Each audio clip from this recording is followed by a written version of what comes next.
Good morning, Standard 5 students. Today in this class we will discuss about question number F short answer questions, question number D long answer questions, and question number H horse question answer. So let us start with short question answers. Now short answer question number F. We will discuss about first number question. What is matter? What is its made up of? So you know that all living and non-living things on this earth is a matter. Anything which has mass and occupies space is called matter. So we are also matter because we also have weight and we occupy space. So anything in this world that is on this earth that has mass and occupies space is a matter. Matter is made up of atoms and molecules.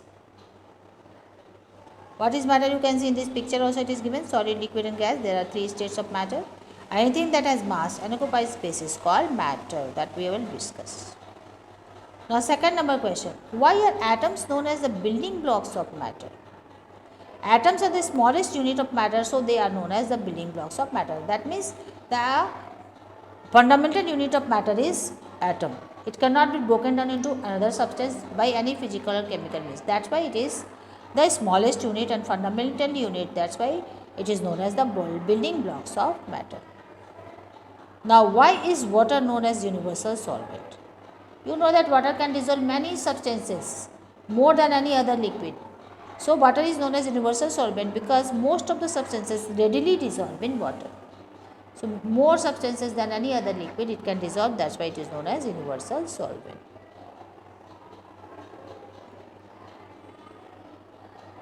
Now question number 4. Explain what is a compound? Explain with an example. A substance that contains atoms or molecules of two or more elements in a fixed proportion is called a compound. That means a substance that contains atoms, more than one atom, two atom, more than one or two atoms, they or molecules. Atom, it can be atom also, it can be molecule also. But the condition is that they should combine in a fixed ratio. For example, hydrogen and oxygen are combined in a ratio fixed proportion, that is 2:1 to form the compound water. That means 2 proportion of hydrogen and 1 part of oxygen forms water. Same like carbon dioxide. 1 atom of carbon and 2 atoms of oxygen combines to form carbon dioxide. If you will change the combination, if you will change the proportion, then the compound will not be formed. The same compound will not be formed. You can see common chemical compounds in this water. 2 atoms of hydrogen and 1 atom of oxygen can form water.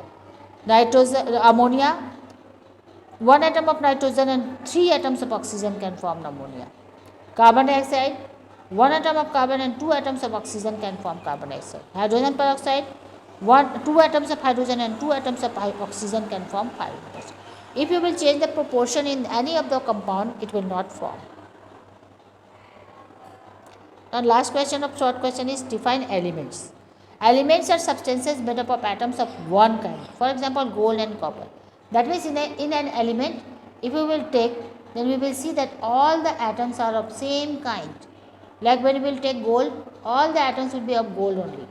In copper, all the atoms or molecules will be copper only. So it is a pure substance.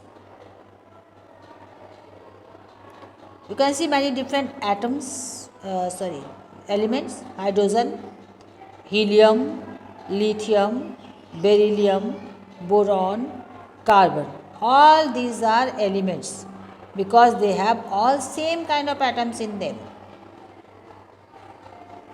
Now we will discuss about long question answer. One number. Explain the main characteristics of solids, liquids and gases. So main characteristics of solid, liquid and gases are as follows. One by one we will discuss solids.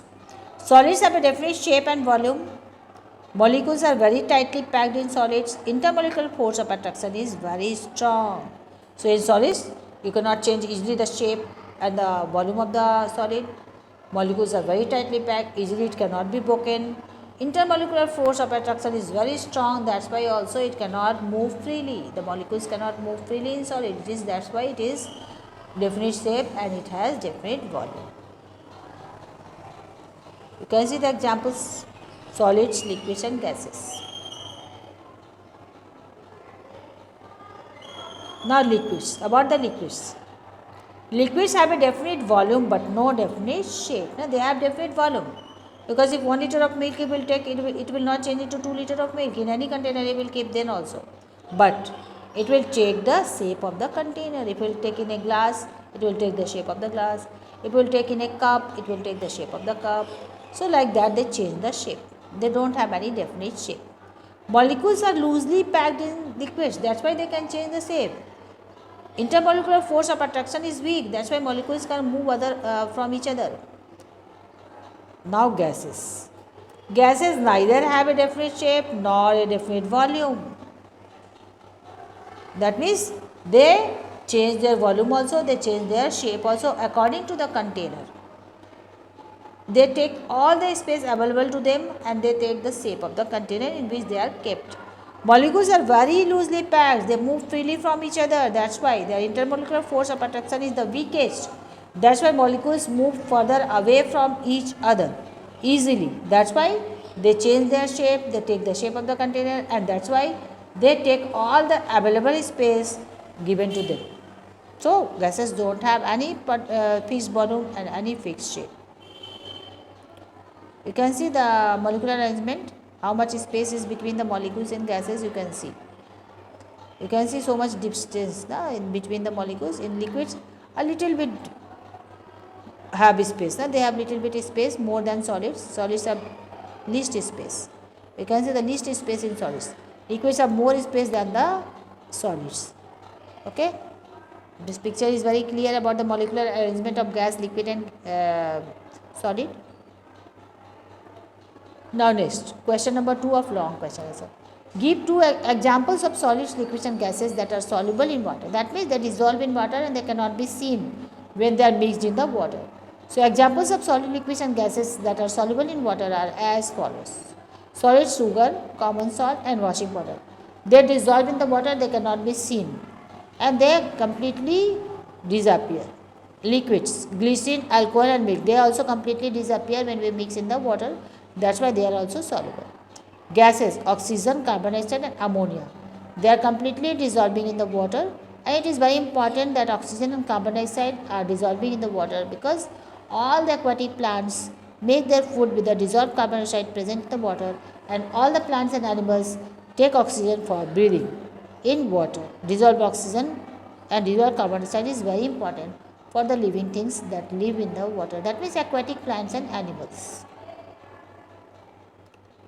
You can see the examples here. Wax, it is not soluble in water. Salt is soluble in water. Sand is not soluble in water. Sugar is soluble in water. Like this, many substances are soluble and many are not soluble. Now question number 3. Describe the 2 types of changes. 2 types of changes we have already discussed in the class. These are physical changes and chemical changes. So first we will discuss about physical changes. A change where the properties and composition of the new substances formed remain the same. In a physical change, no new substance is formed. The basic property of the substance is remaining the same. For example, water changes into water vapor on heating. Again, water vapor can be changed into water by cooling. That means water can change into vapor by heating and again by cooling it can be changed into water again. That's why it is a physical change. It is reversible, it is temporary. You can see the examples of physical change.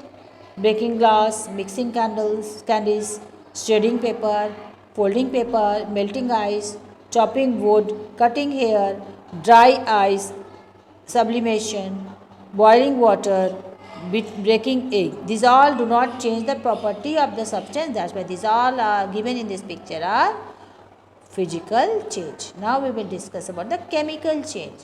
Chemical changes, a change where the properties and composition of the new substance formed are different from the original one. The substance become totally changed. The chemical properties and composition of the substance changed after the reaction. For example, when substances burn, they combine with oxygen and a new substance are produced, that is ash. It is totally different than wood.